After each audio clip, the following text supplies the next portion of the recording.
into what to do, if anything?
Worth millions until Uber and Lyft came along.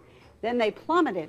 So if you wanted to get rid of your taxi medallions, you could sell them for, say, $130,000 to somebody. It's money laundering. So what they're going to look at is who bought these taxi medallions from him at a severely reduced.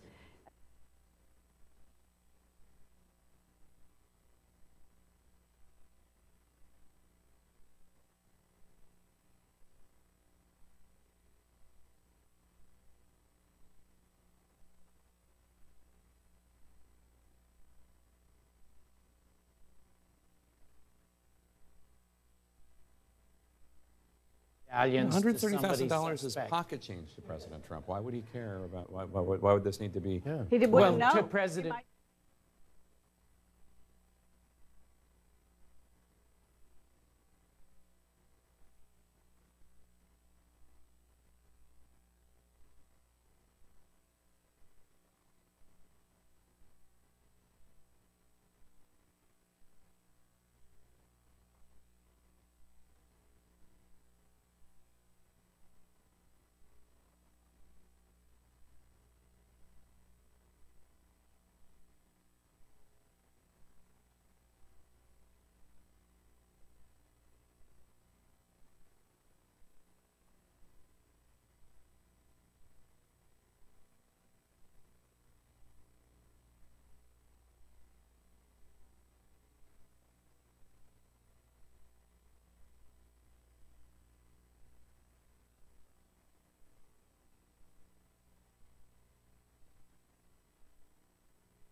Judiciary and Commerce, Science, and Transportation will come to order.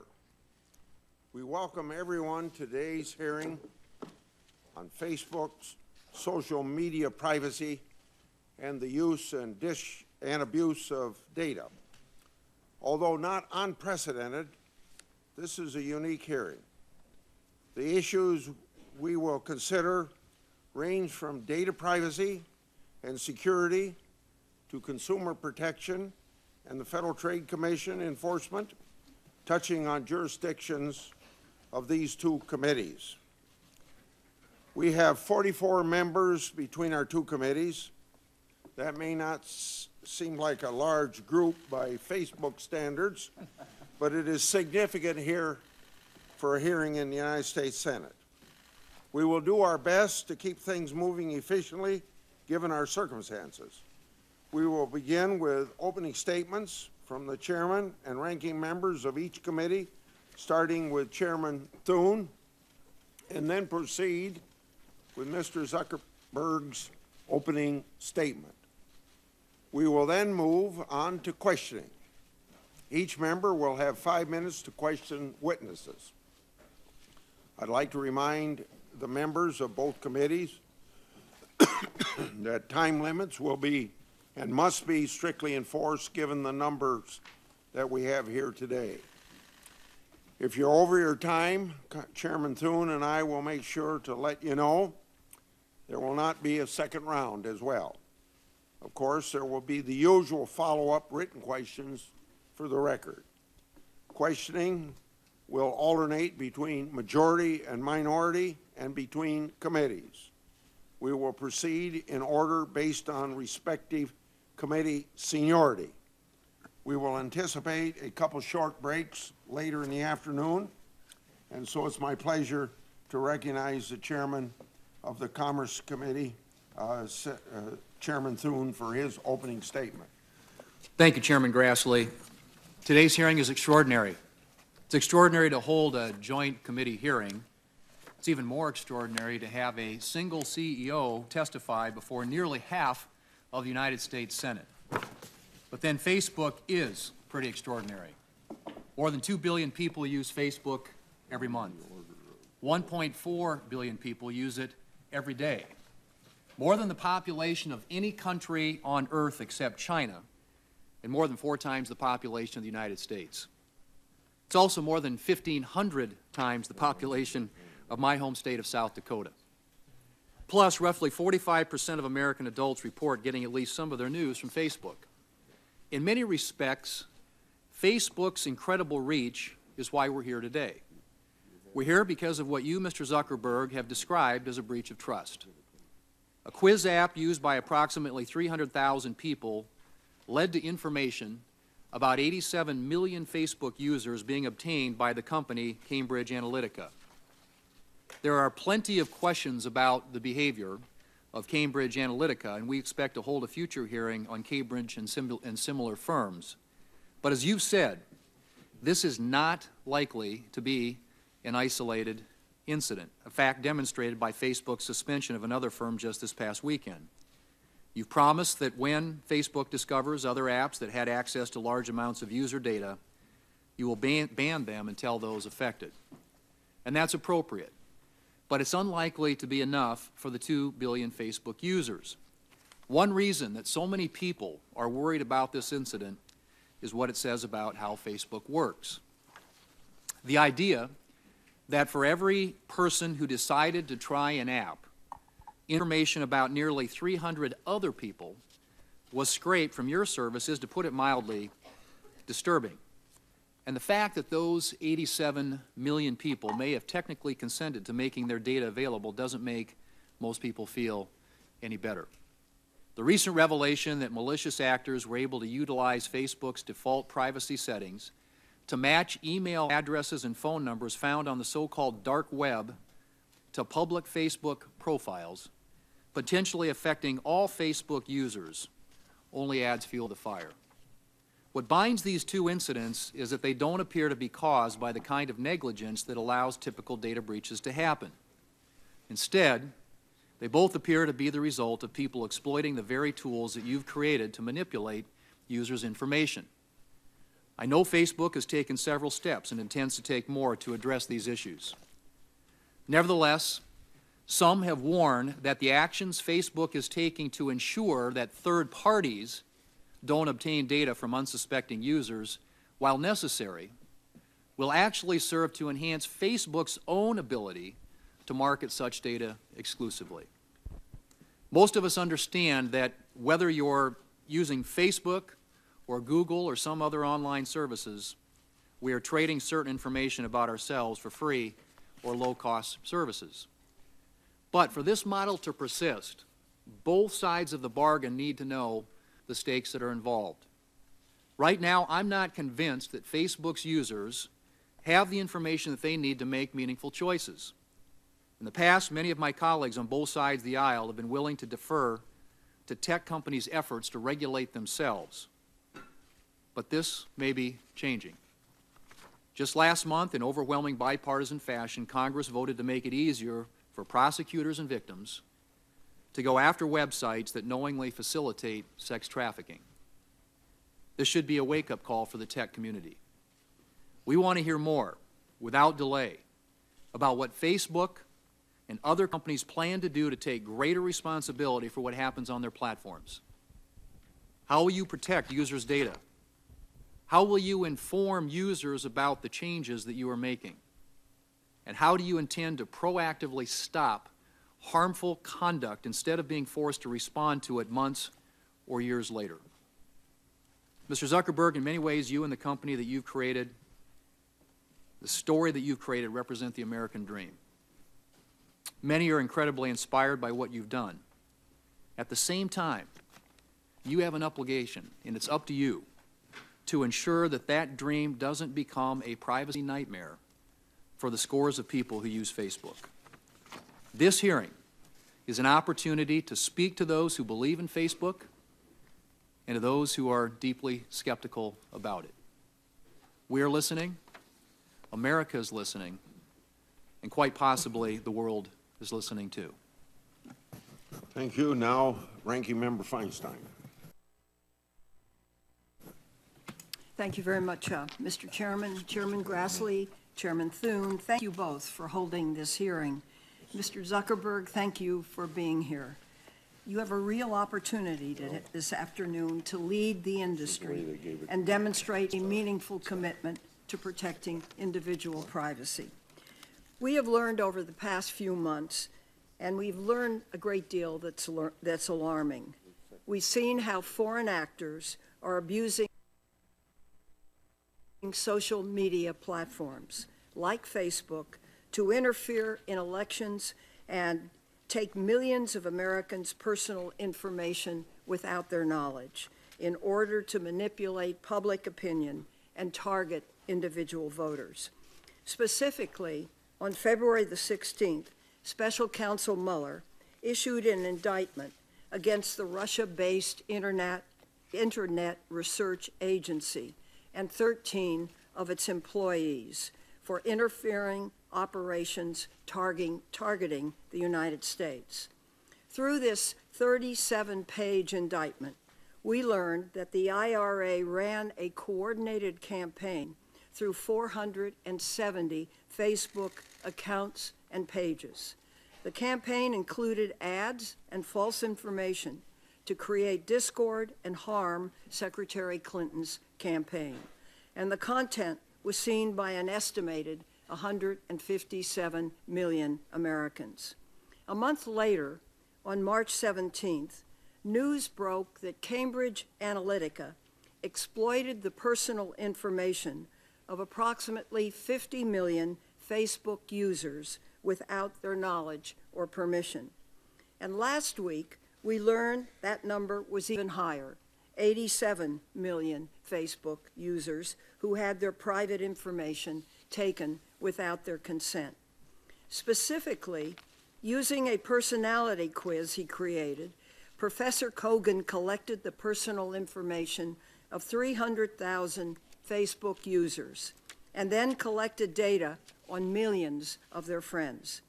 It appears the information collected included everything these individuals had on their Facebook pages, and according to some reports, even included private direct messages between users. Professor Kogan is said to have taken data from over 70 million Americans. It has also been reported that he sold this data to Cambridge Analytica for $800,000. Cambridge Analytica then took this data and created a psychological welfare tool to influence United States elections. In fact, the CEO, Alexander Nix, declared that Cambridge Analytica ran all the digital campaign, the television campaign, and its data informed all the strategy for the Trump campaign. The reporting has also speculated that Cambridge Analytica worked with the Internet Research Agency to help Russia identify which American voters to target with its propaganda. I'm concerned that press reports indicate Facebook learned about this breach in 2015, but appears not to have taken significant steps to address it until this year. So this hearing is important, and I appreciate the conversation we had yesterday.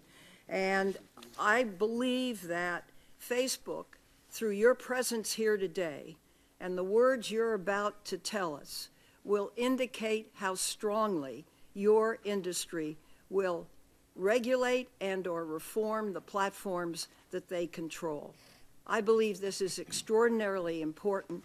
You lead a big company with 27,000 employees, and we very much look forward to your comments. Thank you, Mr. Chairman. Thank you, Senator Feinstein. The history and growth of Facebook mirrors that of many of our technological giants.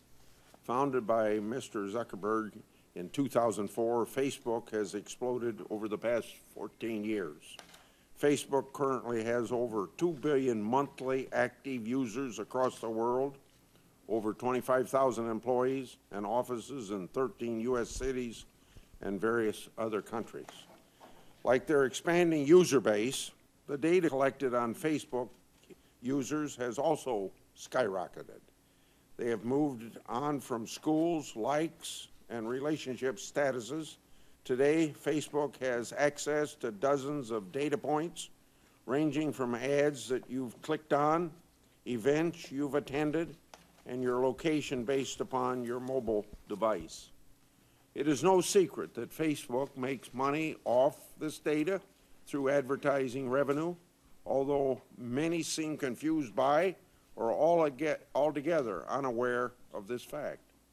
Facebook generated $40 billion in revenue in 2017, with about 98% coming from advertising across Facebook and Instagram. Significant data collection is also occurring at Google, Twitter, Apple, and Amazon, and even an ever-expanding portfolio of products and services offered by these companies grant endless opportunities to collect increasing amounts of information on their customers. As we get more free or extremely low-cost services, the trade-off for the American consumer is to provide more personal data. The potential for further growth and innovation based on collection of data is limitless. However, the potential for abuse is also significant. While the contours of the Cambridge Analytica situation are still coming to light, there was clearly a breach of consumer trust and a likely improper transfer of data. The Judiciary Committee will hold a separate hearing exploring Cambridge and other data privacy issues.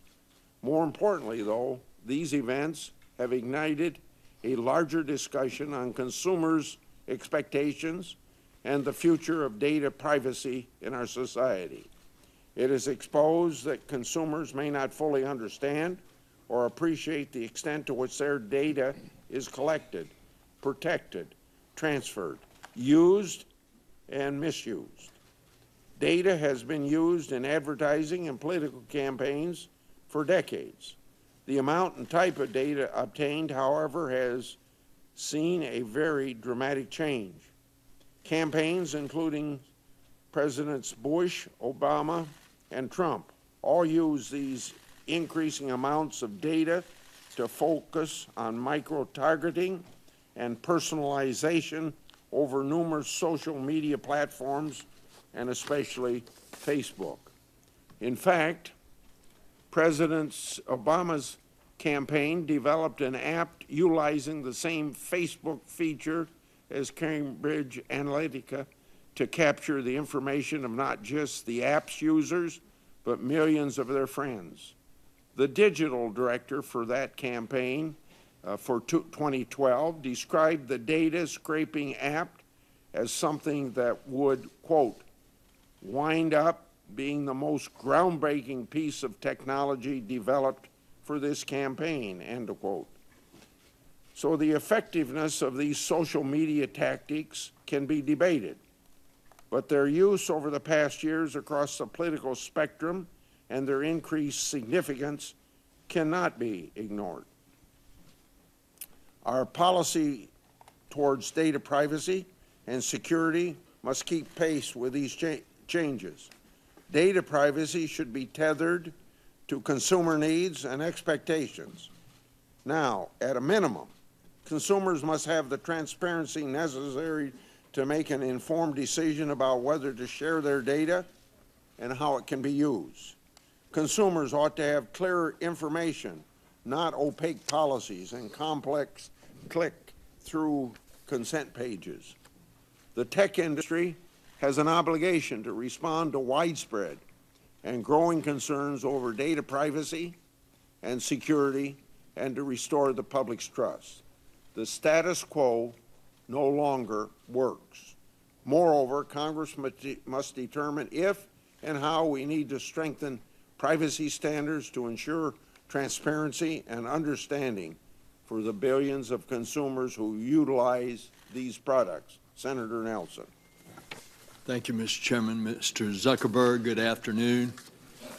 Let me just cut to the chase. If you and other social media companies do not get your act in order, none of us are going to have any privacy anymore. That's what we're facing. We're talking about personally identifiable information that, if not kept by the social media companies from theft, a value that we have in America being our personal privacy, we won't have it anymore. It's the advent of technology, and of course all of us are part of it. From the moment that we wake up in the morning until we go to bed, we're on those handheld tablets. And online companies like Facebook are tracking our activities and collecting information. Facebook has a responsibility to protect this personal information. We had a good discussion yesterday. We went over all of this. You told me that the company had failed to do so. It's not the first time that Facebook has mishandled its users' information. The FTC found that Facebook's privacy policies had deceived users in the past. And in the present case, we recognize that Cambridge Analytica and an app developer lied to consumers and lied to you, lied to Facebook. But did Facebook watch over the operations? We want to know that. And why didn't Facebook notify 87 million users that their personally identifiable information had been taken? And it was being also used. Why were they not informed? For unauthorized political purposes. So only now, and I appreciate our conversation, only now Facebook has pledged to inform those consumers whose accounts were compromised. I think you're genuine. I got that sense in conversing with you. You want to do the right thing. You want to enact reforms. We want to know if it's going to be enough. And I hope that will be in the answers today. Now, since we still don't know what Cambridge Analytica has done with this data, you heard Chairman Thune say, as we have discussed, we want to haul Cambridge Analytica in to answer these questions at a separate hearing. I want to thank Chairman Thune for working with all of us on scheduling a hearing. There's obviously a great deal of interest in this subject. I hope we can get to the bottom of this. And if Facebook and other online companies will not or cannot fix the privacy invasions, then we are going to have to. We, the Congress. How can American consumers trust folks like your company to be caretakers of their most personal and identifiable information? And that's the question. Thank you. Thank you, my colleagues and Senator Nelson. Our witness today is Mark Zuckerberg, founder, chairman, chief executive officer of Facebook. Mr. Zuckerberg launched Facebook February 4th, 2004, at the age of 19. And at that time, he was a student at Harvard University. As I mentioned previously, his company now has over $40 billion of annual revenue and over 2 billion monthly active users. Mr. Zuckerberg, along with his wife, also established the Chan Zuckerberg Initiative to further philanthropic causes. I now turn to you. Welcome to the committee. Whatever your statement is orally, if you have a longer one, it'll be included in the record. So proceed, sir. Chairman Grassley, Chairman Thune, Ranking Member Feinstein, and Ranking Member Nelson, and members of the committee. We face a number of important issues around privacy, safety, and democracy, and you will rightfully have some hard questions for me to answer. Before I talk about the steps we're taking to address them, I want to talk about how we got here. Facebook is an idealistic and optimistic company. For most of our existence, we focused on all of the good that connecting people can do. And as Facebook has grown, people everywhere have gotten a powerful new tool for staying connected to the people they love, for making their voices heard, and for building communities and businesses. Just recently, we've seen the Me Too movement and the March for Our Lives organized, at least in part, on Facebook. After Hurricane Harvey, people came together to raise more than $20 million for relief. And more than 70 million small businesses use Facebook to create jobs and grow. But it's clear now that we didn't do enough to prevent these tools from being used for harm as well.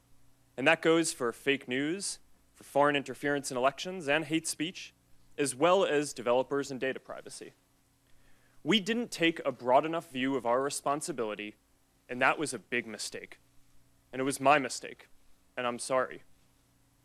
I started Facebook, I run it, and I'm responsible for what happens here. So now, we have to go through all of our relationship with people and make sure that we're taking a broad enough view of our responsibility. It's not enough to just connect people. We have to make sure that those connections are positive. It's not enough to just give people a voice. We need to make sure that people aren't using it to harm other people or to spread misinformation. And it's not enough to just give people control over their information. We need to make sure that the developers they share it with protect their information too. Across the board, we have a responsibility to not just build tools, but to make sure that they're used for good. It will take some time to work through all the changes we need to make across the company, but I'm committed to getting this right. This includes the basic responsibility of protecting people's information, which we failed to do with Cambridge Analytica. So here are a few things that we are doing to address this and to prevent it from happening again. First, we're getting to the bottom of exactly what Cambridge Analytica did and telling everyone affected. What we know now is that Cambridge Analytica improperly accessed some information about millions of Facebook members by buying it from an app developer. That information, this was information that people generally share publicly on their Facebook pages, like names and their profile picture and the pages they follow. When we first contacted Cambridge Analytica, they told us that they had deleted the data. About a month ago, we heard new reports that suggested that wasn't true. And now we're working with governments in the US, the UK, and around the world to do a full audit of what they've done and to make sure they get rid of any data they may still have. Second, to make sure no other app developers out there are misusing data, we're now investigating every single app that had access to a large amount of information in the past. And if we find that someone improperly used data, we're going to ban them from Facebook and tell everyone affected. Third, to prevent this from ever happening again going forward, we're making sure that developers can access as much information now. The good news here is that we already made big changes to our platform in 2014 that would have prevented this specific situation with Cambridge Analytica from occurring again today. But there's more to do, and you can find more details on the steps we're taking in my written statement. My top priority has always been our social mission of connecting people, building community, and bringing the world closer together. Advertisers and developers will never take priority over that as long as I'm running Facebook. I started Facebook when I was in college. We've come a long way since then. We now serve more than 2 billion people around the world, and every day, people use our services to stay connected with the people that matter to them most. I believe deeply in what we're doing, and I know that when we address these challenges, we'll look back and view helping people connect and giving more people a voice as a positive force in the world. I realize the issues we're talking about today aren't just issues for Facebook and our community. They're issues and challenges for all of us as Americans. Thank you for having me here today, and I'm ready to take your questions.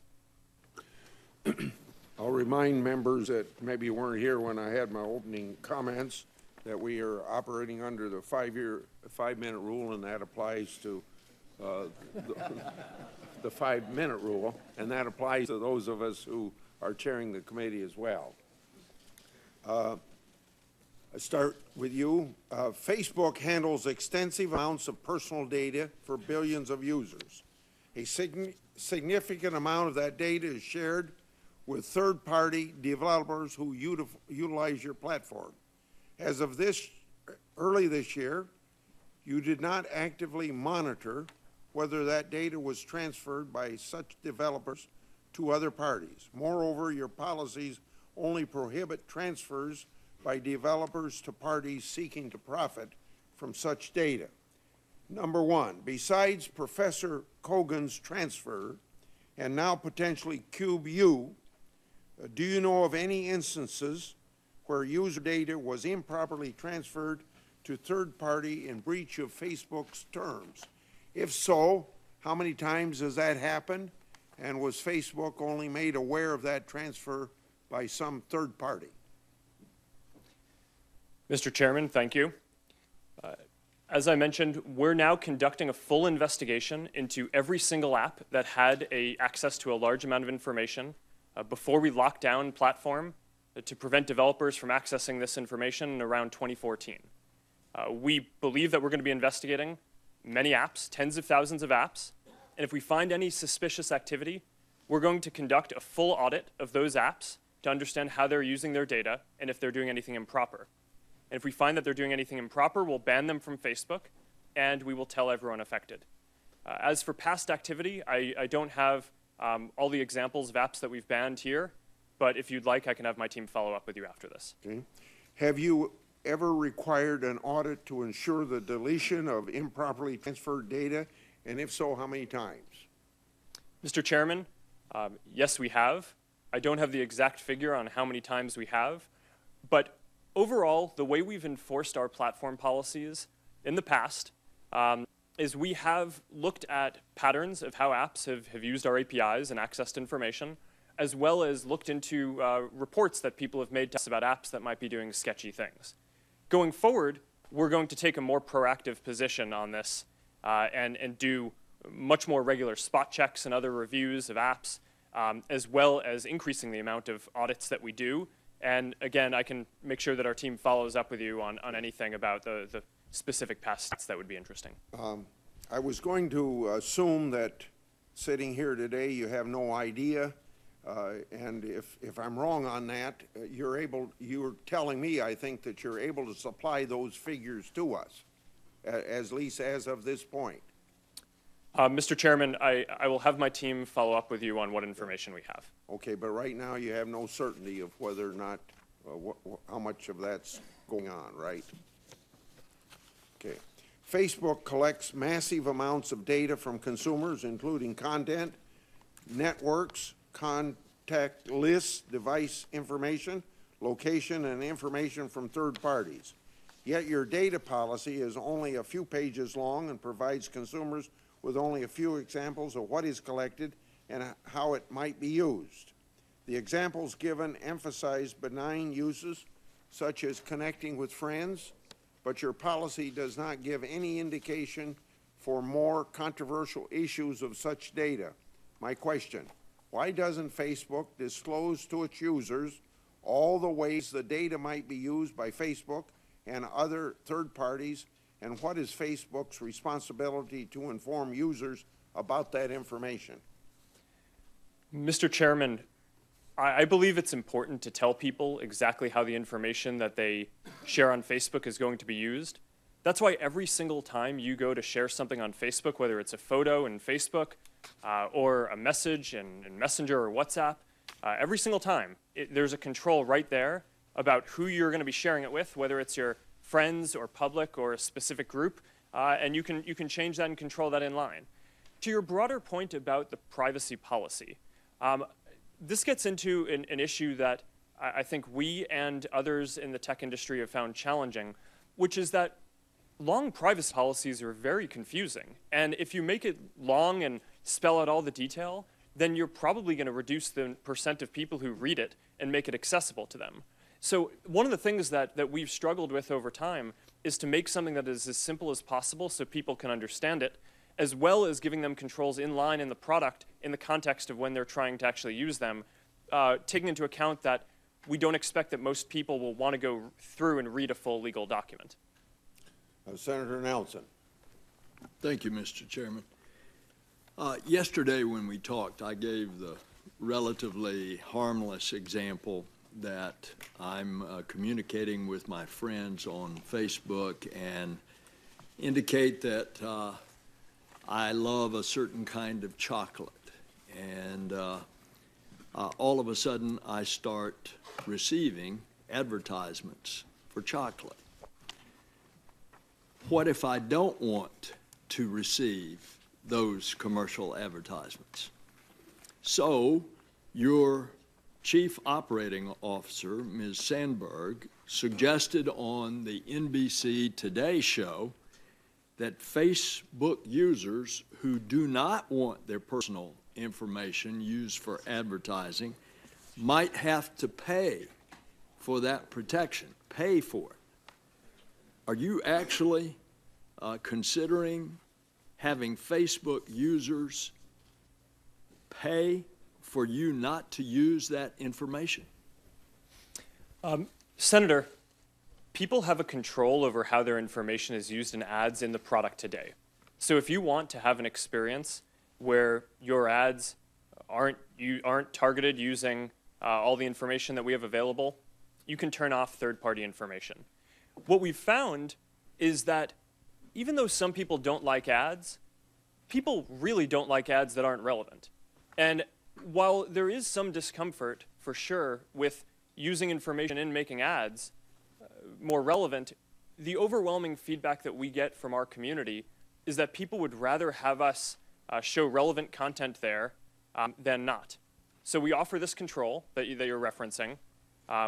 Some people use it. It's not the majority of people on Facebook. And I think that that's a good level of control to offer. I think what Cheryl was saying was that in order to not run ads at all, we would still need some sort of business model.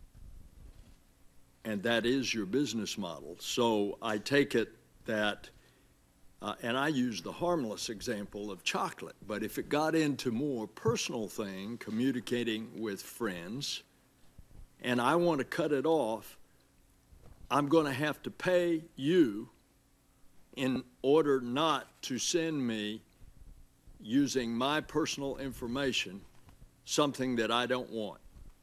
That, in essence, is what I understood Ms. Sandberg to say. Is that correct?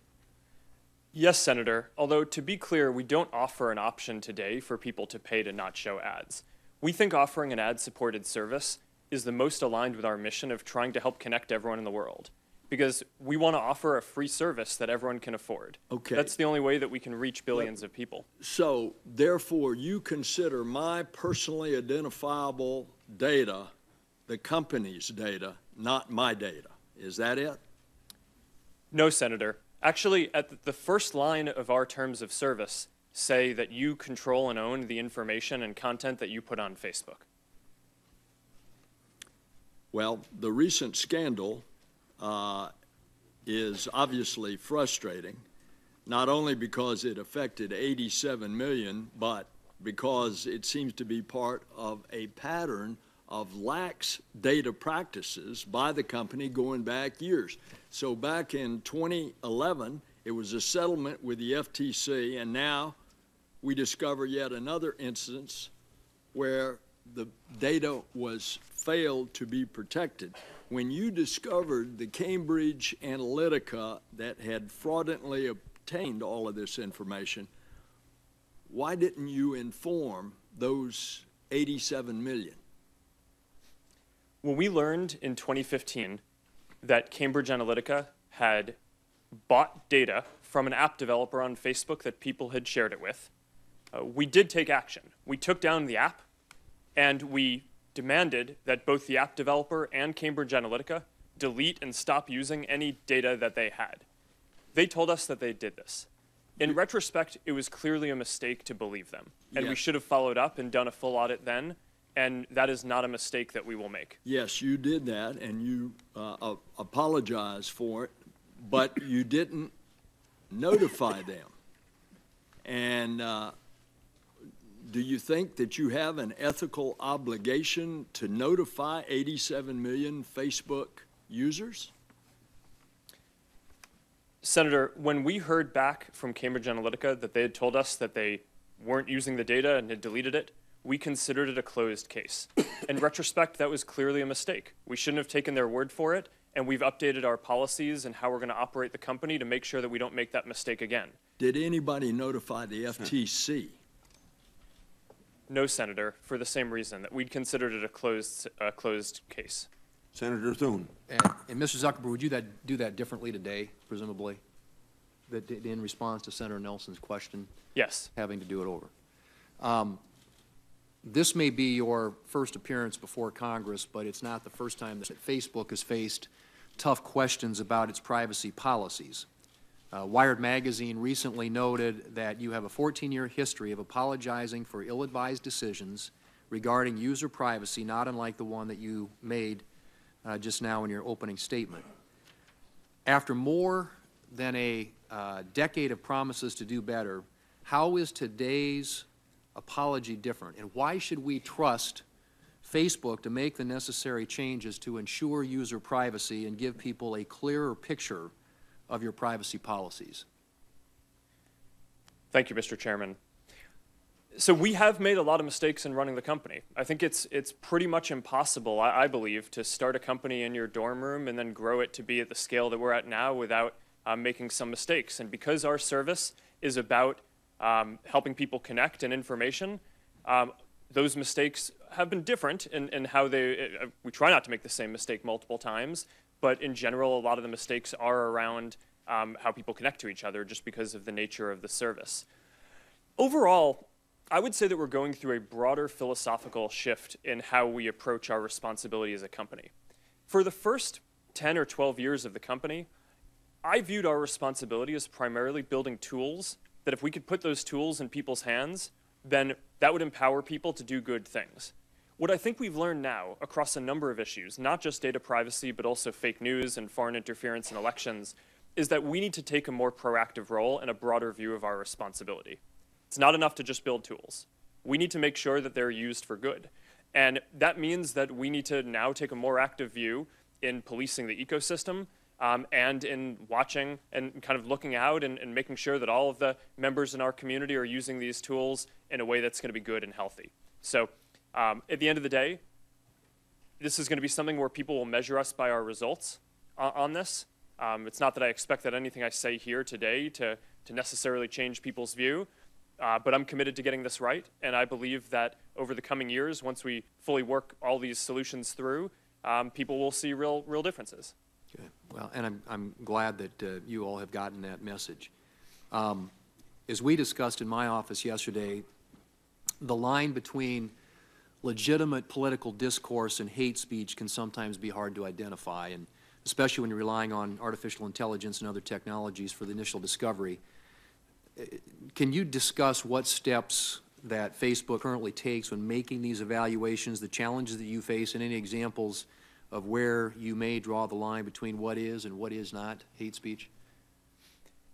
Yes, Mr. Chairman. I'll speak to hate speech, and then I'll talk about enforcing our content policies more broadly.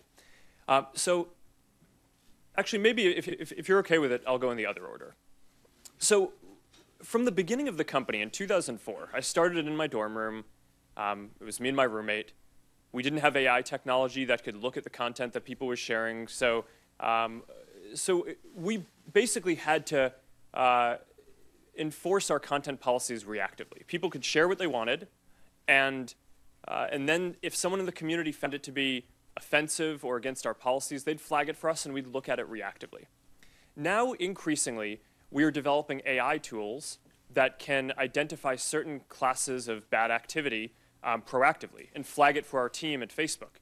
By the end of this year, by the way, we're going to have more than 20,000 people working on security and content review, working across all these things. So when content gets flagged to us, we have those people look at it, and if it violates our policies, then we take it down. Some problems lend themselves more easily to AI solutions than others. So hate speech is one of the hardest, because determining if something is hate speech is very linguistically nuanced, right? You need to understand what is a slur and whether something is hateful, not just in English, but the majority of people on Facebook use it in languages that are different across the world. Contrast that, for example, with an area like finding terrorist propaganda, which we've actually been very successful at deploying AI tools on already. Today, as we sit here, 99% of the ISIS and Al-Qaeda content that we take down on Facebook, our AI systems flag before any human sees it. So that's a success in terms of rolling out AI tools that can proactively police and enforce safety across the community. Hate speech, I am optimistic that over a 5 to 10 year period, we will have AI tools that can get into some of the nuances, the linguistic nuances of different types of content to be more accurate in flagging things for our systems. But today, we're just not there on that. So a lot of this is still reactive. People flag it to us. We have people look at it. We have policies to try to make it as not subjective as possible. But until we get it more automated, there's a higher error rate than I'm happy with. Thank you, Senator Feinstein.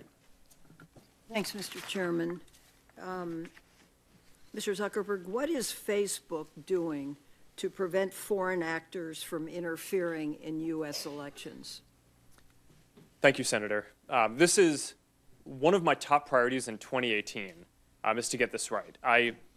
One of my greatest regrets in running the company is that we were slow in identifying the Russian information operations in 2016. We expected them to do a number of more traditional cyber attacks, which we did identify and notify the campaigns that they were trying to hack into them, but we were slow at identifying the type of new information operations. When did you identify new operations? It was right around the time of the 2016 election itself. So since then, 2018 is an incredibly important year for elections, not just with the US midterms, but around the world. There are important elections in India, in Brazil, in Mexico, in Pakistan, and in Hungary that we want to make sure that we do everything we can to protect the integrity of those elections. Now, I have more confidence that we're going to get this right because since the 2016 election, there have been several important elections around the world where we've had a better record. There's the French presidential election, there's the German election, there was the U.S. Senate Alabama special election last year. Explain what is better about the record. So we've deployed new AI tools that do a better job of identifying fake accounts that may be trying to interfere in elections or spread misinformation. And between those 3 elections, we were able to proactively remove tens of thousands of accounts that before they could contribute significant harm. And the nature of these attacks, though, is that there are people in Russia whose job it is to try to exploit our systems and other internet systems and other systems as well. So this is an arms race. Right? I mean, they're going to keep on getting better at this, and we need to invest in keeping on getting better at this too, which is why one of the things I mentioned before is we're going to have more than 20,000 people by the end of this year working on security and content review across the company. Speak for a moment about automated bots that spread disinformation.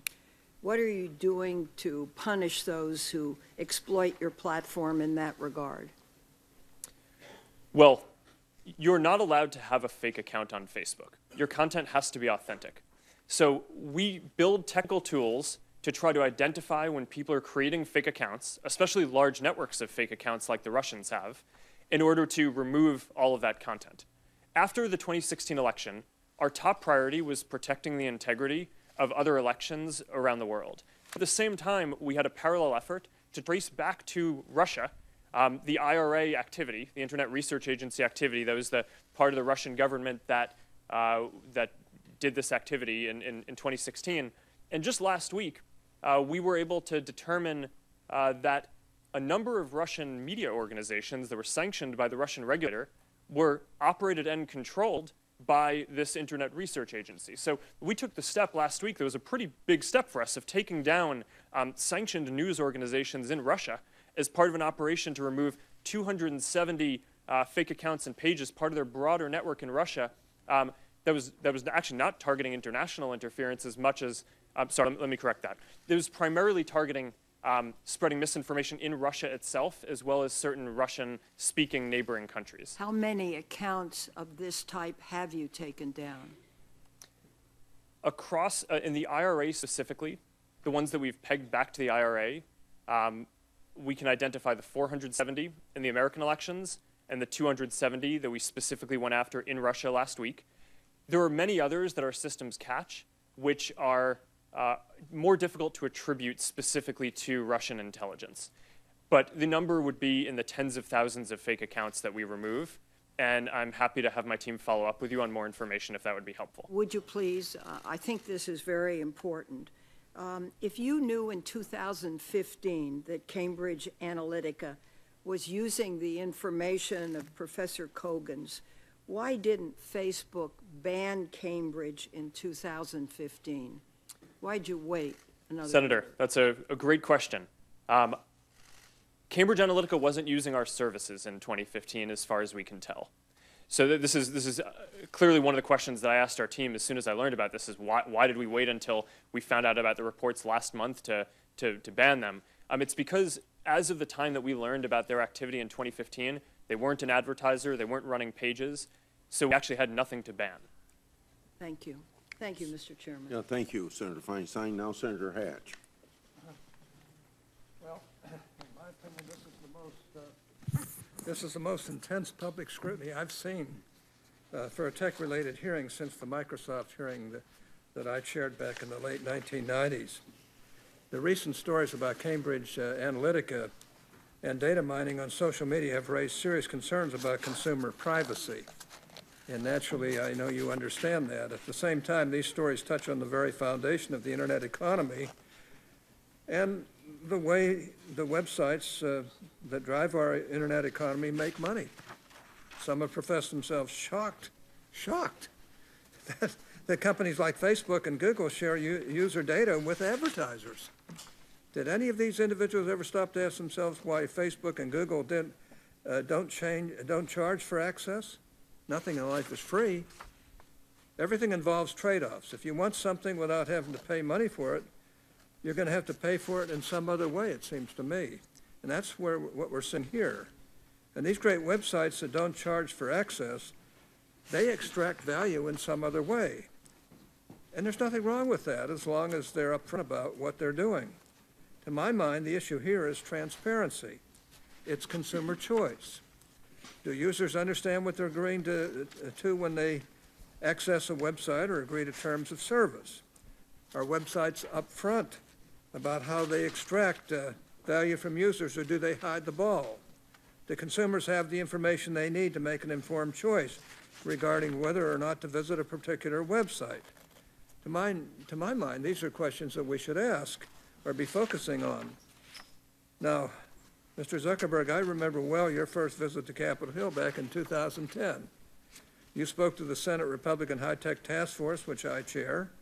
You said back then that Facebook would always be free. Is that still your objective?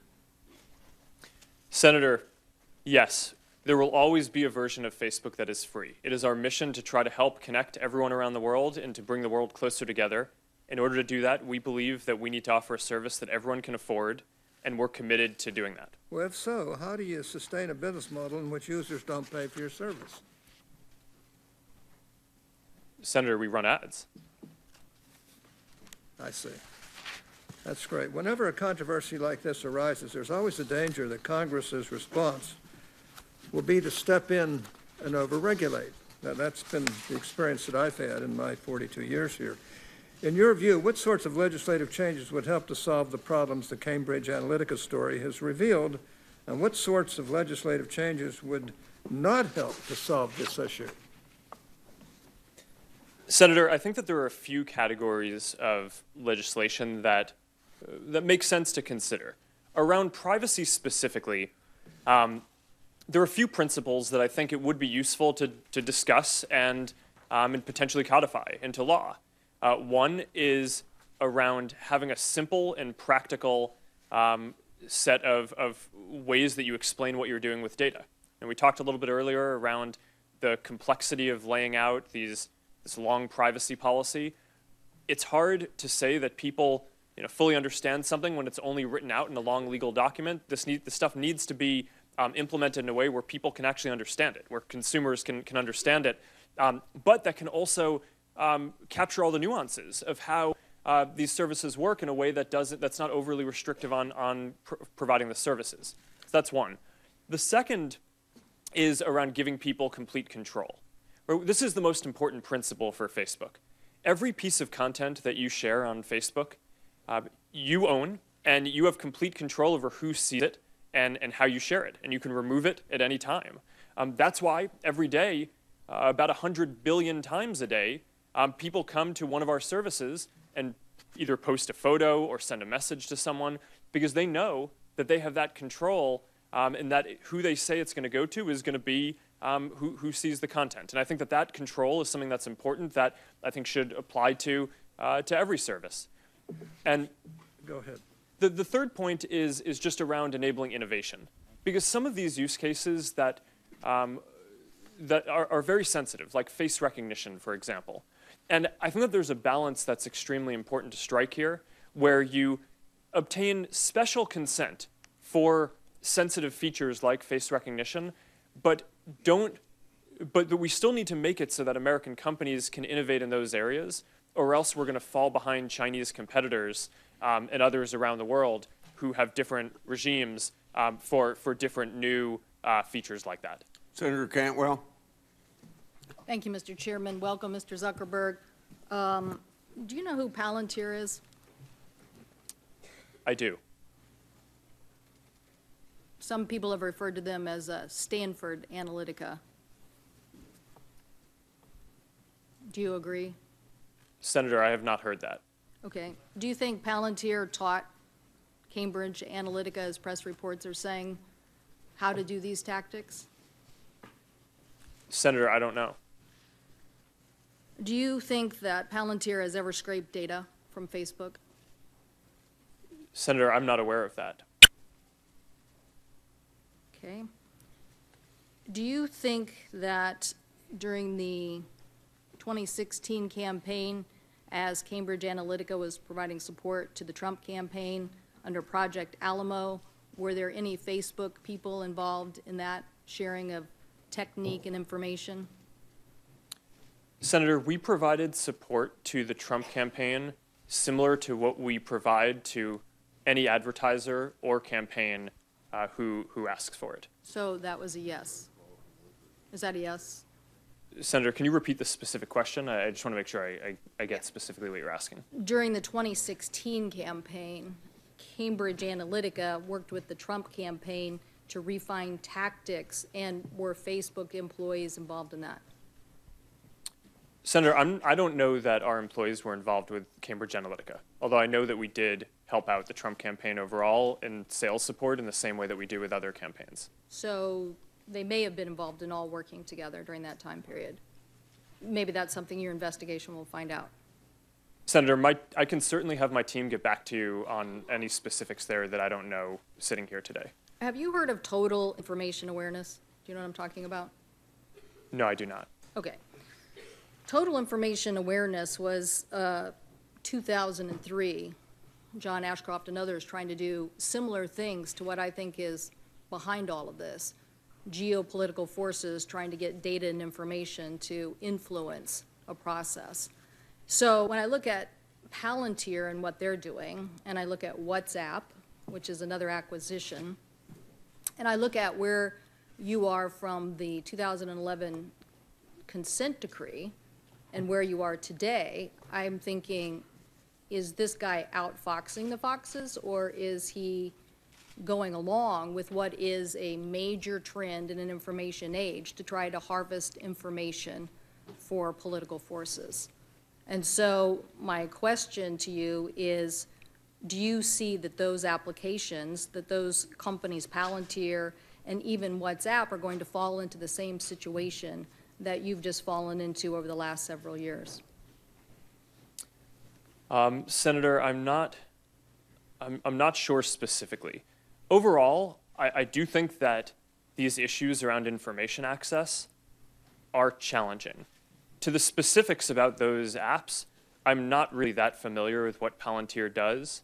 WhatsApp collects very little information, and I think is less likely to have the kind of issues because of the way that the service is architected. But certainly I think that these are broad issues across the tech industry. Well, I guess given the track record of where Facebook is and why you're here today, I guess people would say that they didn't act boldly enough. And the fact that people like John Bolton basically was an investor in New York Times article earlier, I guess it was actually last month, that the Bolton Pack was obsessed with how America was becoming limp-wristed and spineless and had wanted research and messaging for national security issues. So the fact that, you know, there are a lot of people who are interested in this larger effort. And what I think my constituents want to know is, was this discussed at your board meetings? And what are the applications and interests that are being discussed without putting real teeth into this? We don't want to come back to this situation again. I believe you have all the talent. My question is whether you have all the will to help us solve this problem. Yes, Senator. So data privacy and foreign interference in elections are certainly topics that we have discussed at the board meeting. These are some of the biggest issues that the company has faced, and we feel a huge responsibility to get these right. Do you believe the European regulations should be applied here in the U.S.? Senator, I think everyone in the world deserves good privacy protection. And regardless of whether we implement the exact same regulation, I would guess that it would be somewhat different because we have somewhat different sensibilities in the U.S. as to other countries. We're committed to rolling out the controls and the affirmative consent and the special controls around sensitive types of technology like face recognition that are required in GDPR. We're doing that around the world. So I think it's certainly worth discussing whether we should have something similar in the U.S. But what I would like to say today is that we're going to go forward and implement that regardless of what the regulatory outcome is. Senator Wicker. Senator Thune will chair Next. Senator Wickard. Thank you, Mr. Chairman. And Mr. Zuckerberg, thank you for being with us. My question is going to be sort of a follow-up on what Senator Hatch was talking about. And let me agree with basically his advice that we don't want to overregulate to the point where we're stifling innovation and investment. I understand with regard to suggested rules or suggested legislation, there are at least two schools of thought out there. One would be the ISPs, the Internet Service Providers, who are advocating for privacy protections for consumers that apply to all online entities equally across the entire Internet ecosystem. Now, Facebook is an edge provider on the other hand. It's my understanding that many edge providers, such as Facebook, may not support that effort because edge providers have different business models than the ISPs and should not be considered like services. So do you think we need consistent privacy protections for consumers across the entire Internet ecosystem that are based on the type of consumer information being collected, used, or shared, regardless of the entity doing the collecting or using or sharing? Senator, this is an important question. I would differentiate between ISPs, which I consider to be the pipes of the internet, and the platforms like Facebook or Google or Twitter or YouTube that are the apps or platforms on top of that. I think in general, the expectations that people have of the pipes are somewhat different from the platforms. So there might be areas where there needs to be more regulation in one and less in the other, but I think that there are going to be other places where there needs to be more regulation of the other type. Specifically, though, on the pipes, one of the important issues that I think we face and have debated is when you say pipes, you mean ISPs. The ISPs. Yeah. And I know net neutrality has been a hotly debated topic, and one of the reasons why I have been out there saying that I think that that should be the case is because I look at my own story of when I was getting started building Facebook at Harvard. I only had one option for an ISP to use, and if I had to pay extra in order to make it so that my app could potentially be seen or used by other people, then we probably wouldn't be here today. Okay, but we're talking about privacy concerns, and let me just say we'll have to follow up on this, but I think you and I agree this is going to be one of the major items of debate if we have to go forward and do this from a governmental standpoint. Let me just move on to another couple of items. Is it true that, as was recently publicized, that Facebook collects the call and text histories of its users that use Android phones? Senator, we have an app called Messenger for sending messages to your Facebook friends, and that app offers people an option to sync their text messages into the messaging app and to make it so that so you can have one app where it has both your texts and your Facebook messages in one place. We also allow people the option of you can opt in or out of that. Yes, is it is opt-in. to opt out? It is opt-in. You have to affirmatively say that you want to sync that information before we get access to it. Unless you opt in, you don't collect that call and text history. That is correct. And is that true for, is this practice done at all with minors, or do you make an exception there for persons aged 13 to 17? I do not know. We can follow up. Okay, do that. Let's do that. And one other thing, there have been reports that Facebook can track a user's internet browsing activity even after that user has logged off of the Facebook platform. Can you confirm whether or not this is true? Senator, I want to make sure I get this accurate, so it would probably be better to have my team follow up So you afterwards. don't know? I know that people use cookies on the internet, and that you can probably correlate activity between sessions. We do that for a number of reasons, including security and including measuring ads to make sure that the ad experiences are the most effective, which, of course, people can opt out of. But I want to make sure that I'm precise in my answer, so when you let me follow up. When you get back to me, sir, would you also let us know how Facebook discloses to its users that engaging in this type of tracking gives us that result? Yes. And thank you very much. Thank you, Senator Wicker. Senator Leahy's up next. Thank you. Mr. Zuckerberg, I assume Facebook's been served with subpoenas from the special counsel Mueller's office. Is that correct? Yes. Have you or anyone at Facebook been interviewed by the special counsel's office? Yes. Have you been interviewed? I have not. I have not. Others have. I believe so, and I want to be careful here because that our work with the special counsel is confidential, and I want to make sure that in an open session I'm not revealing something that's confidential. I understand. I just want to make clear that you have been contacted, you have had subpoenas. Actually, let me clarify that. I actually am not aware of a subpoena. I believe that there may be, but I know we're working with them. Thank you. 6 months ago, your general counsel promised us that you were taking steps to prevent Facebook from serving what I would call an unwitting co-conspirator in Russian interference. But these unverified divisive pages are on Facebook today. They look a lot like the anonymous groups of Russian agents used to spread propaganda during the 2016 election.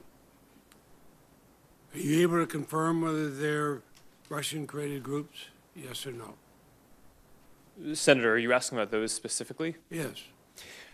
Senator, last week we actually announced a major change to our ads and pages policies that we will be verifying the identity of every single advertiser. Specific ones. Do you know whether they are? I am not familiar with those pieces of content specifically. But if you decided this policy of a week ago, you'd be able to verify them? We are working on that now. What we're doing is we're going to verify the identity of any advertiser who's running a political or issue-related ad. This is basically what the Honest Ads Act is proposing, and we're following that. And we're also going to do that for pages. But you can't answer on these. I'm not familiar with those specific cases. Will you find out the answer and get back to me? I'll have my team get back to you. I do think it's worth adding, though, that we're going to do the same verification of the identity and location of admins who are running large pages. So that way, even if they aren't going to be buying ads in our system, that will make it significantly harder for Russian interference efforts or other inauthentic efforts to try to spread misinformation through the network. Insofar as it's been going on for some time, some might say that's about time. 6 months ago, I asked your general counsel about Facebook's role as a breeding ground for hate speech against Rohingya refugees. Recently, UN investigators blamed Facebook for playing a role in inciting possible genocide in Myanmar, and there has been genocide there. Now, you say you use AI to find this.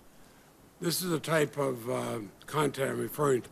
It calls for the death of a Muslim journalist. Now, that threat went straight through your detection systems. It spread very quickly. And then it took attempt after attempt after attempt and the involvement of civil society groups to get you to remove it. Why couldn't it be removed within 24 hours? Senator, what's happening in Myanmar is a terrible tragedy, and we need to do more. We all agree with that. Okay. But UN investigators have blamed, you blame Facebook for playing a role in the genocide. We all agree it's terrible. How can you dedicate, and will you dedicate, the resource to make sure such hate speech is taken down within 24 hours? Yes, we're working on this. And there are 3 specific things that we're doing. One is we're hiring dozens of more Burmese language content reviewers because hate speech is very language specific. It's hard to do it without people who speak the local language, and we need to ramp up our effort there dramatically. Second is we're working with civil society in Myanmar to identify specific hate figures so we can take down their accounts rather than specific pieces of content. And third is we're standing up a product team to do specific product changes in Myanmar and other countries that may have similar issues in the future to prevent this from happening. When Senator Cruz and I sent a letter to Apple asking what they're going to do about Chinese censorship. My question, I'll place it. That'd be great. Thank you, Senator Lee. Place for the record, I want to know what you will do about Chinese censorship when they come to you. Senator Graham's up next. Thank you. Are you familiar with Andrew Bosworth? Yes, Senator, I am. He said, so we connect more people, maybe someone dies in a terrorist attack, coordinated on our tools. The ugly truth is that we believe in connecting people so deeply that anything that allows us to connect more people more often is de facto good. Do you agree with that? No, Senator, I do not. And as context, Boz wrote that. Boz is what we call him internally. He wrote that as an internal note. We have a lot of discussion internally. I disagreed with it at the time that he wrote it. If you looked at the comments on the internal discussion, the vast majority of people internally did too. That you did a poor job as CEO communicating your displeasure with such thoughts? Because if he had understood where you were at, he would never said it to begin with. Well, Senator, we try to run our company in a way where people can express different opinions internally. Well, this is an opinion that really disturbs me. And if somebody worked for me that said this, I'd fire him. Who's your biggest competitor? Senator, we have a lot of competitors. Who's your biggest? I think the categories of, do you want just one? I'm not sure I can give one, but can I give a bunch? Mm-hmm. So there are three categories that I would focus on. One are the other tech platforms, so Google, Apple, Amazon, Microsoft. We overlap with them in different ways. Do they provide the same service you provide? In different ways, different parts of it, Let me put it this way. If I buy a Ford and it doesn't work well and I don't like it, I can buy a Chevy. If I'm upset with Facebook, what's the equivalent product that I can go sign up for? Well, there's the second category that I was going to talk about. I'm not talking about categories. I'm talking about, is there real competition you face? Because car companies face a lot of competition. If they make a defective car, it gets out in the world, people stop buying that car, they buy another one. Is it an alternative to Facebook in the private sector?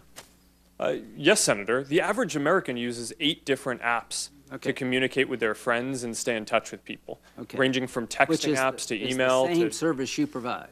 Well, we provide a number of different services. Is Twitter the same as what you do? It overlaps with a portion of what we do. You don't think you have a monopoly? It certainly doesn't feel like that to me. Okay. So it doesn't. So Instagram, you bought Instagram. Why did you buy Instagram?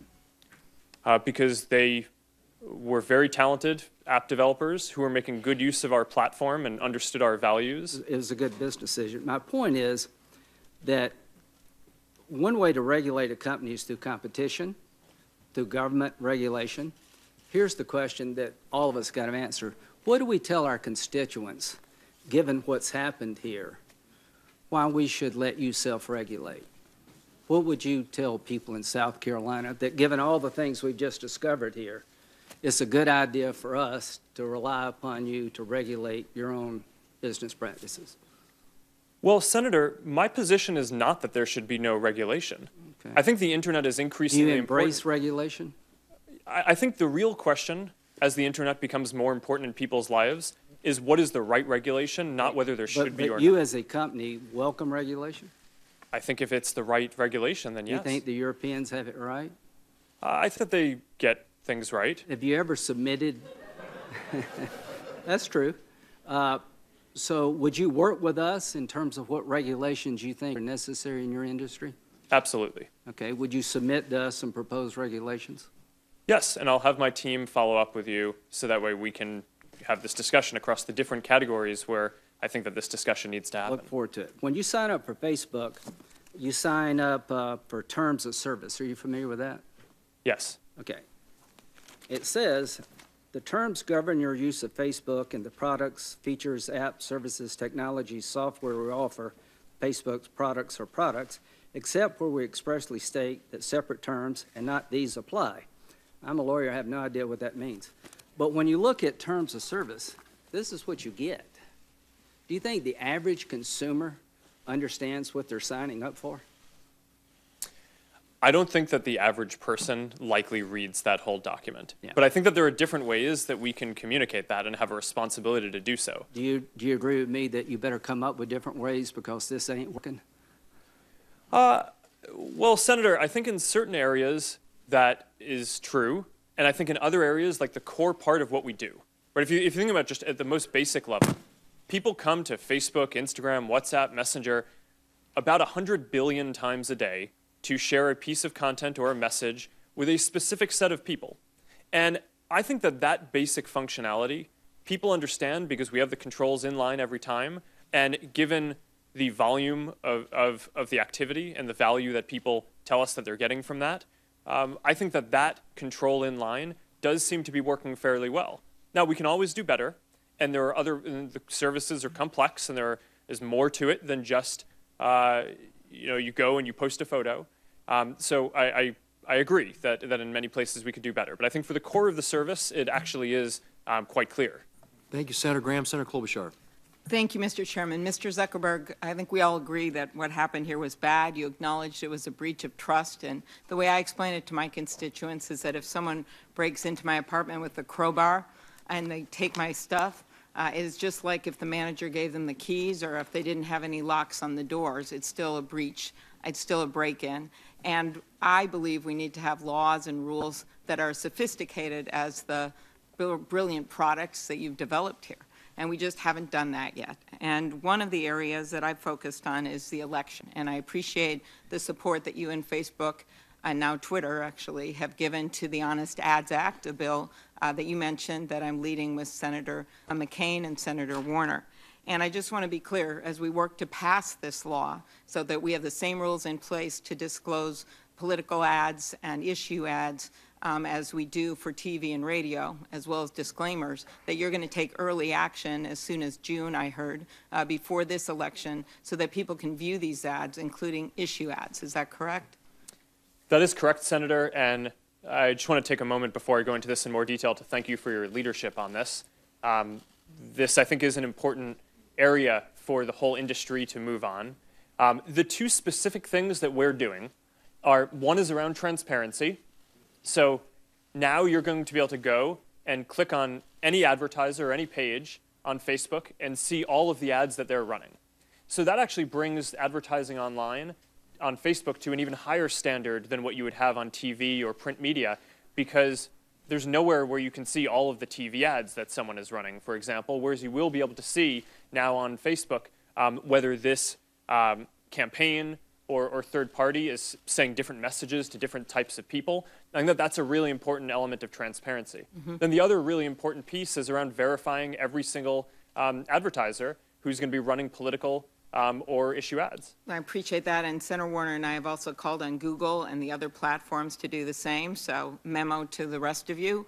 We have to get this done or we're going to have a patchwork of ads, and I hope that you'll be working with us to pass this bill. Is that right? We will. Okay, thank you.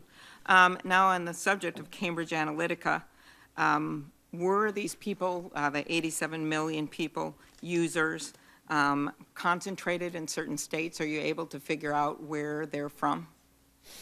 I do not have that information with me, but we can follow up with your office. Okay, because as we know, that election was close and it was only thousands of votes in certain states.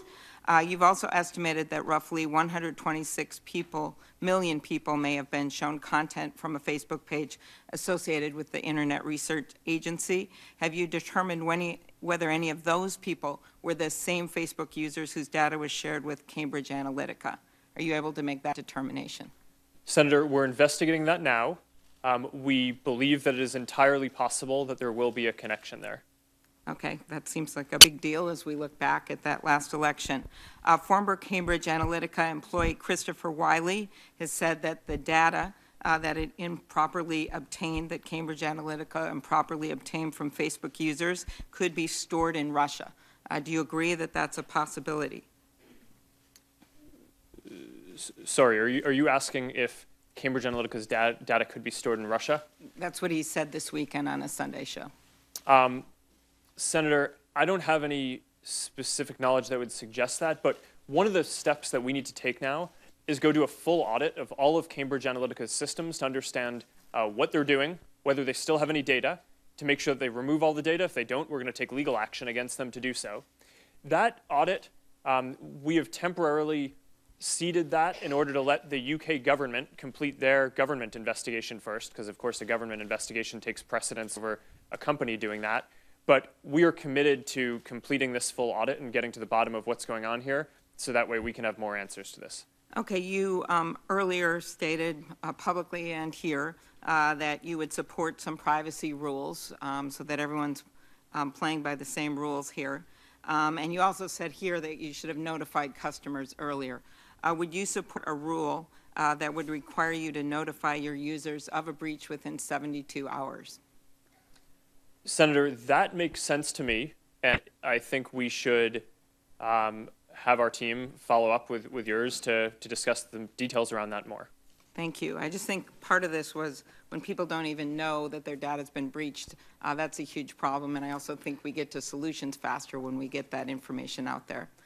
Thank you, and we look forward to passing this bill. We'd love to pass it before the election on the honest ads, and looking forward to better disclosure this election. Thank you. Thank you, Senator Klobuchar. Senator Blunt's up next. Thank you, Mr. Chairman. Mr. Zuckerberg, nice to see you. When I saw you not too long after I entered the Senate in 2011, I told you when I sent my business cards down to be printed, they came back from the Senate print shop with the message that was the first business card they'd ever printed a Facebook address on. There are days when I've regretted that, but more days when we get lots of information that we need to get. There are days when I wonder if the Facebook friends is a little misstated. It doesn't seem like I have those every single day. But, you know, the platform you've created is really important. Now, my son, Charlie, who's 13, is dedicated to Instagram, so he'd want to be sure I mentioned him while I was here with you. I haven't printed that on my card yet. I will say that, but I think we have that account as well. Lots of ways to connect people. And the information, obviously, is an important commodity, and it's what makes your business work. I get that. However, I wonder about some of the collection efforts, and maybe we can go through largely just even yes and no, and then we'll get back to more expansive discussion of this. But do you collect user data through cross-device tracking? Senator, I believe we do link people's accounts between devices in order to make sure that their Facebook and Instagram and their other experiences can be synced between their devices. And that would also include offline data that's tracking that's not necessarily linked to Facebook, but linked to some device they went through Facebook on. Is that right? Senator, I want to make sure we get this right, so I want to have my team follow up with you on that afterwards.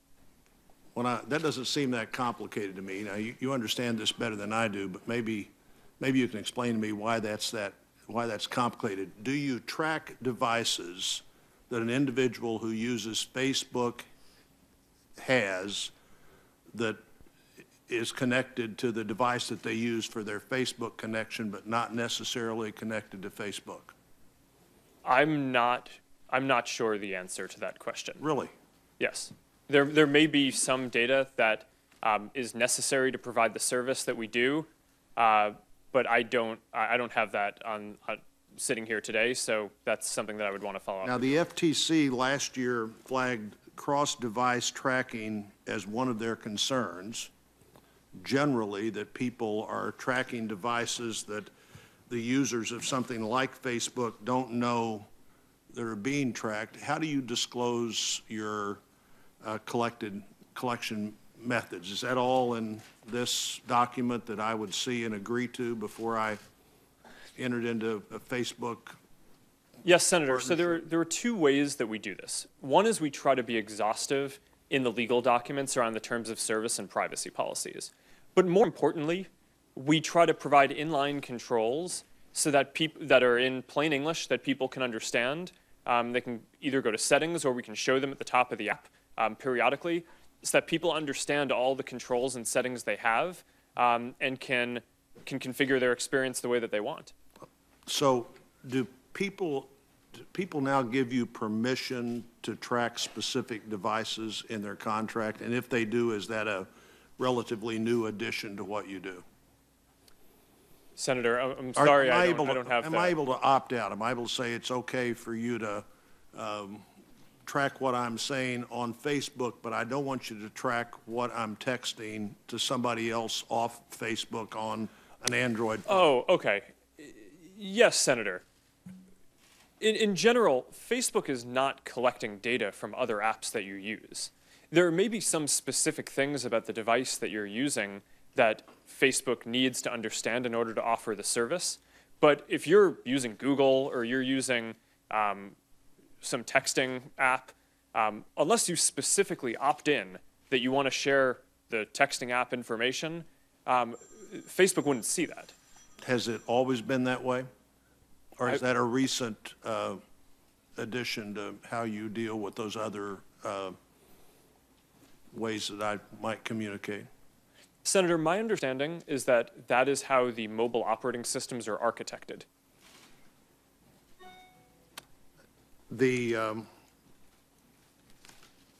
So do you don't have bundled permissions for how I can agree to what devices I may use that you may have contact with? Do you bundle that permission, or am I able to one it individually say what I'm willing for you to watch and what I don't want you to watch? And I think we may have to take that for the record based on everybody else's time. Thank you, Senator Blunt. Next up, Senator Durbin. Thank you very much, Mr. Chairman. Mr. Zuckerberg, would you be comfortable sharing with us the name of the hotel you stayed in last night?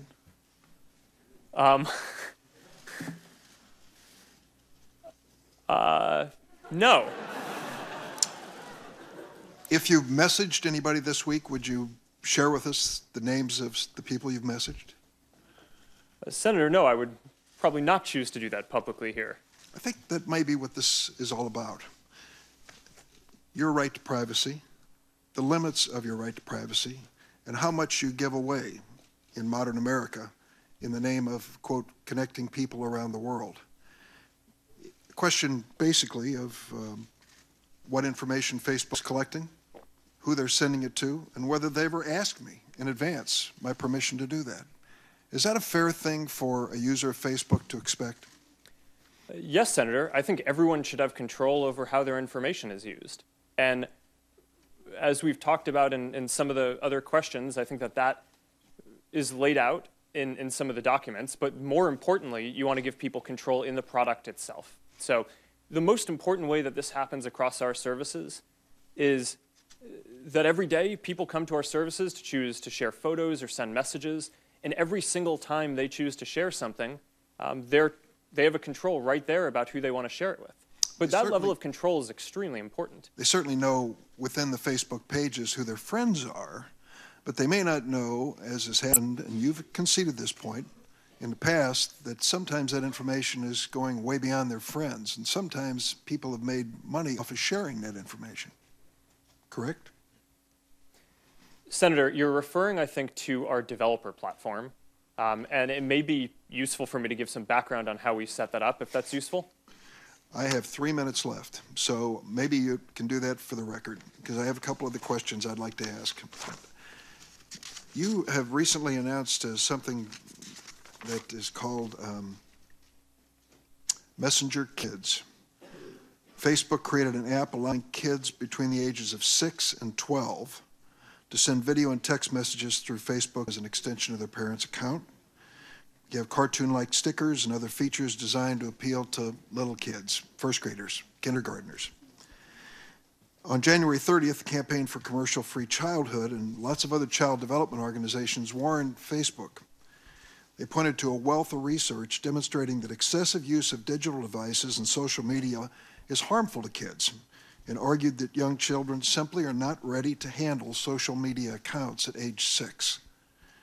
In addition, there are concerns about data that's being gathered about these kids. Now, there are certain limits in the law, we know. There's the Children's Online Privacy Protection Act. What guarantees can you give us that no data from messenger kids is or will be collected or shared with those that might violate that law? All right, Senator, so a number of things I think are important here. The background on messenger kids is we heard feedback from thousands of parents that they want to be able to stay in touch with their kids and call them, use apps like FaceTime when they're working late or not around and want to communicate with their kids, but they want to have complete control over that. So I think we can all agree that when your kid is 6 or 7, even if they have access to a phone, you want to be able to control everyone who they can contact. And there wasn't an app out there that did that. So we built this service to do that. The app collects a minimum amount of information that is necessary to operate the service. So for example, the messages that people send is something that we collect in order to operate the service. But in general, that data is not going to be shared with third parties. It is not connected to the broader Facebook experience. Excuse me, as a lawyer, I picked up on that word in general, the phrase in general. It seems to suggest that in some circumstances it will be shared with third parties. No, it will not. All right. Would you be open to the idea that someone having reached adult age, having grown up with messenger kids, should be allowed to delete the data that you've collected? Senator, yes. As a matter of fact, when you become 13, which is our legal limit, or limiter, we don't allow people under the age of 13 to use Facebook, you don't automatically go from having a Messenger Kids account to a Facebook account. You have to start over and get a Facebook account. So I think it's a good idea to consider making sure that all that information is deleted, and in general, people are going to be starting over when they get their Facebook or other accounts. I'll close because I just have a few seconds. Illinois has a Biometric Information Privacy Act, our state does, which is to regulate the commercial use of facial, voice, finger, and iris scans and the like. We're now in a fulsome debate on that, and I'm afraid Facebook has come down to the position trying to carve out exceptions to that. I hope you'll fill me in on how that is consistent with protecting privacy. Thank you. Thank you, Senator Durbin. Senator Cornyn. Thank you, Mr. Zuckerberg, for being here. I know up until 2014, the mantra or motto of Facebook was move fast and break things. Is that correct?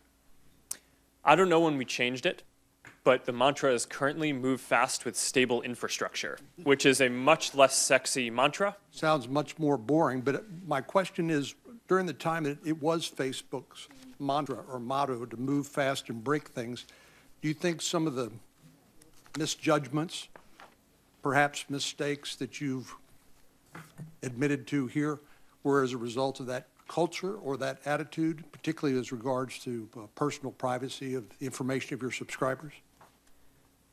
Senator, I do think that we made mistakes because of that, but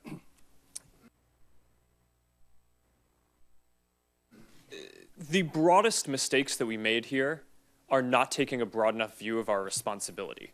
And that wasn't a matter, the move fast cultural value is more tactical around whether engineers can ship things and different ways that we operate.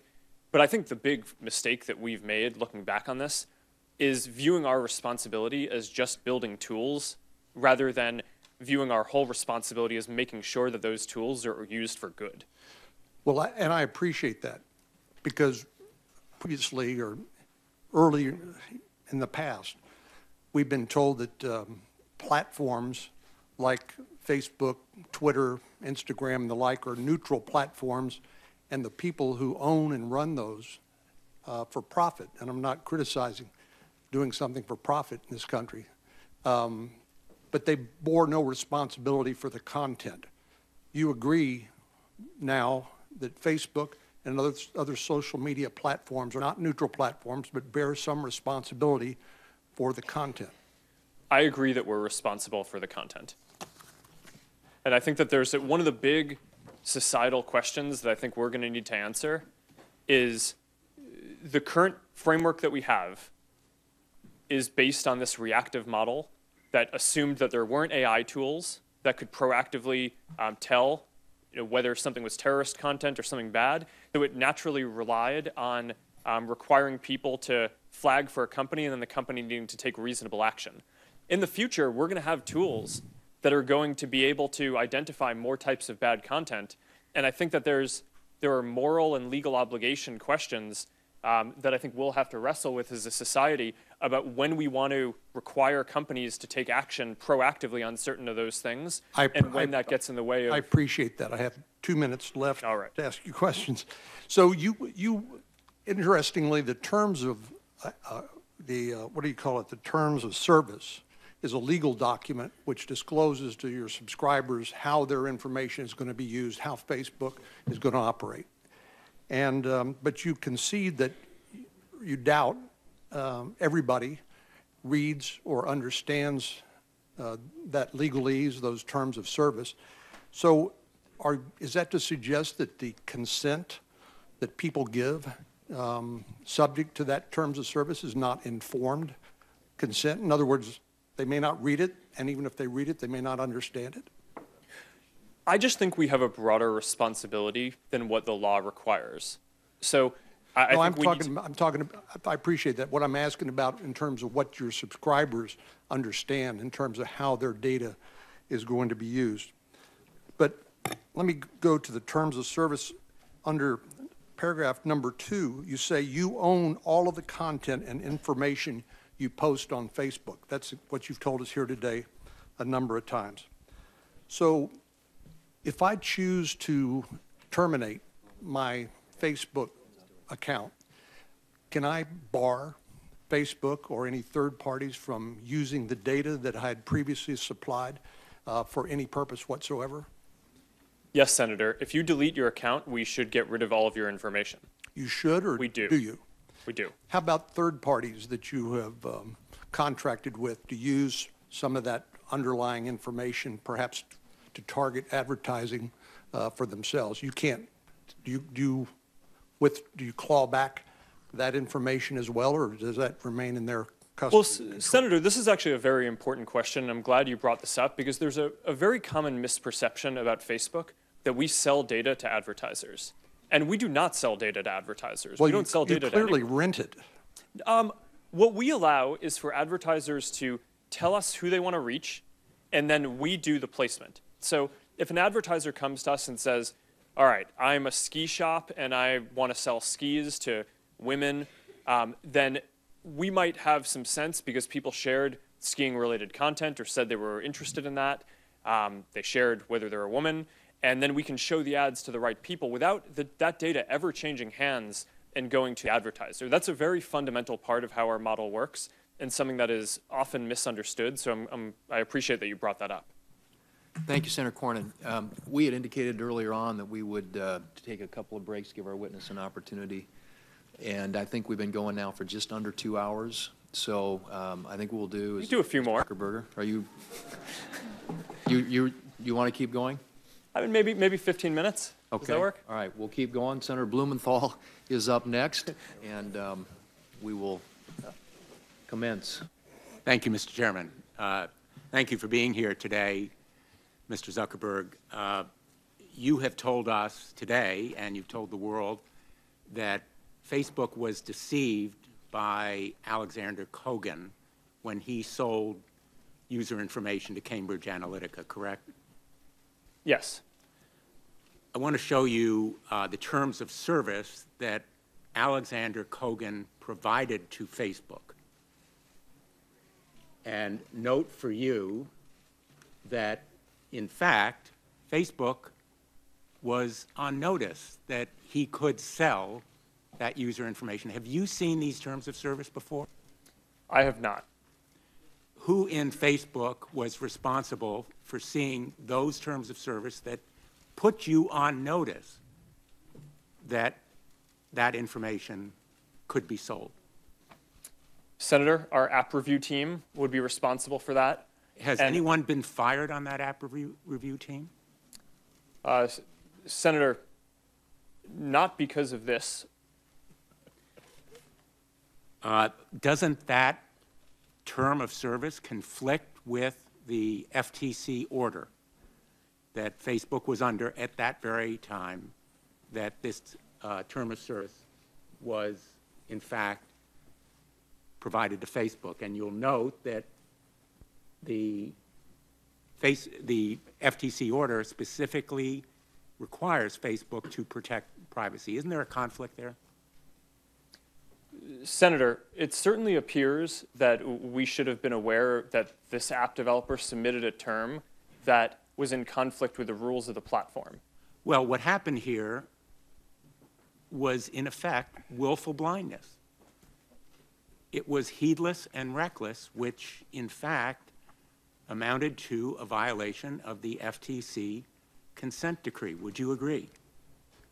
No, Senator. My understanding is that is not that this was a violation of the consent decree, but as I've said a number of times today, I think we need to take a broader view of our responsibility around privacy than just what is mandated in the current laws. Well, here is my reservation, Mr. Zuckerberg, and I apologize for interrupting you, but my time is limited. We've seen the apology tours before. You have refused to acknowledge even an ethical obligation to have reported this violation of the FTC consent decree. And we have letters, we've had contacts with Facebook employees, and I'm going to submit a letter for the record from Sandy Parakilas, with your permission, that indicates not only a lack of resources, but lack of attention to privacy. And so my reservation about your testimony today is that I don't see how you can change your business model unless there are specific rules of the road. Your business model is to monetize user information, to maximize profit over privacy. And unless there are specific rules and requirements enforced by an outside agency, I have no assurance that these kinds of vague commitments are going to produce action. So I want to ask you a couple of very specific questions, and they are based on legislation that I've offered, the My Data Act, legislation that Senator Markey is introducing today, the Consent Act, which I'm joining. Don't you agree that companies ought to be required to provide users with clear, plain information about how their data will be used and specific ability to consent to the use of that information? Senator, I do generally agree with what you're saying, and I laid that out earlier when I talked about what... Would you agree to an opt-in as opposed to an opt-out? Senator, I think that certainly makes sense to discuss, and I think the details around this matter a lot. Would you agree that users should be able to access all of their information? Senator, yes, of course. All of the information that you collect as a result of purchases from data brokers, as well as tracking them?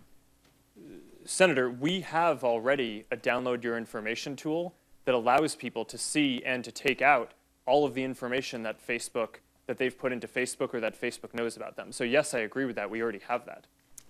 I have a number of other specific requests that you agree to support as part of legislation. I think legislation is necessary. The rules of the road have to be the result of congressional action. Facebook has participated recently in the fight against the scourge of sex trafficking, and the bill that we've just passed, it will be signed into law tomorrow.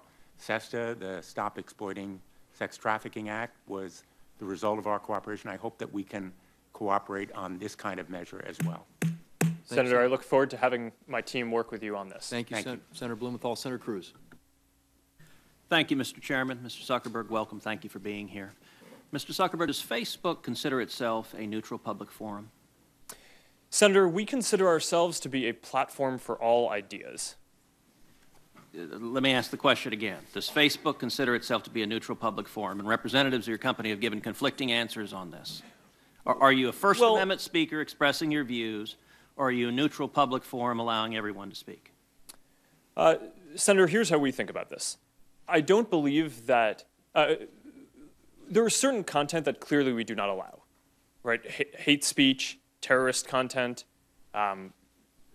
nudity, anything that makes people feel unsafe in the community. From that perspective, that's why we generally try to refer to what we do as a platform for all ideas. Let me try, just because the time is constrained. It's just a simple question. The predicate for Section 230 immunity under the CDA is that you are a neutral public forum. Do you consider yourself a neutral public forum, or are you engaged in political speech, which is your right under the First Amendment? Well, Senator, our goal is certainly not to engage in political speech. I'm not that familiar with the specific legal language of the law that you speak to, so I would need to follow up with you on that. I'm just trying to lay out how broadly I think about this. Well, Mr. Zuckerberg, I will say there are a great many Americans who I think are deeply concerned that Facebook and other tech companies are engaged in a pervasive pattern of bias and political censorship. There have been numerous instances with Facebook. In May of 2016, Gizmodo reported that Facebook had purposely and routinely suppressed conservative stories from trending news, including stories about CPAC, including stories about Mitt Romney, including stories about the Lois Lerner IRS scandal, including stories about Glenn Beck. In addition to that, Facebook has initially shut down the Chick-fil-A Appreciation Day page, has blocked a post of a Fox News reporter, has blocked over 24 Catholic pages, and most recently blocked Trump supporters Diamond and Silk's page with 1.2 million Facebook followers after determining their content and brand were, quote, unsafe to the community. To a great many Americans, that appears to be a pervasive pattern of political bias. Do you agree with that assessment? Senator, let me say a few things about this. First, I understand where that concern is coming from because Facebook and the tech industry are located in Silicon Valley, which is an extremely left-leaning place. And this is actually a concern that I have and that I try to root out in the company, is making sure that we don't have any bias in the work that we do. And I think it is a fair concern that that people would at least wonder about. Let me ask this question. Are you aware of any ad or page that has been taken down from Planned Parenthood? Senator, I'm not, but let me just... How about MoveOn.org? Sorry? How about MoveOn.org? I'm not specifically aware of those. How about any Democratic candidate for office? I'm not specifically aware. I mean, I'm not sure. In your testimony, you say that you have 15,000 to 20,000 people working on security and content review. Do you know the political orientation of those 15,000 to 20,000 people engaged in content review? No, Senator. We do not generally ask people about their political orientation when they're joining the company. So as CEO, have you ever made hiring or firing decisions based on political positions or what candidates they supported? No. Why was Palmer Luckey fired? That is a specific personnel matter that seems like it would be inappropriate to speak to here. You just made a specific representation that you didn't make decisions based on political views. Well, is that accurate? I can commit that it was not because of a political view. Do you know of those 15,000 to 20,000 people engaged in content review, how many, if any, have ever supported financially a Republican candidate for office? Senator, I do not know that. Your testimony says it is not enough that we just connect people. We have to make sure those connections are positive. It says we have to make sure people aren't using their voice to hurt people or spread misinformation. We have a responsibility not just to build tools, to make sure those tools are used for good. Mr. Zuckerberg, do you feel it's your responsibility to assess users whether they are good and positive connections or ones that those 15,000 to 20,000 people deem unacceptable or deplorable? Senator, you're asking about me personally? Facebook. Senator, I think that there are a number of things that we would all agree are clearly bad. Foreign interference in our elections, terrorism, self-harm. Those are things. Censorship. Well, I think that you would probably agree that we should remove terrorist propaganda from the service. So that, I agree, I think is clearly bad activity that we want to get down. and we're generally proud of how well we do at that. Now, what I can say, and I do want to get this in before the end here, is that I am very committed to making sure that Facebook is a platform for all ideas. That is a very important founding principle of what we do. We're proud of the discourse and the different ideas that people can share on the service. And that is something that, as long as I'm running the company, I'm going to be committed to making sure is the case. Thank you. Thank you, Senator Cruz. Do you want a break now? Or you want to keep going?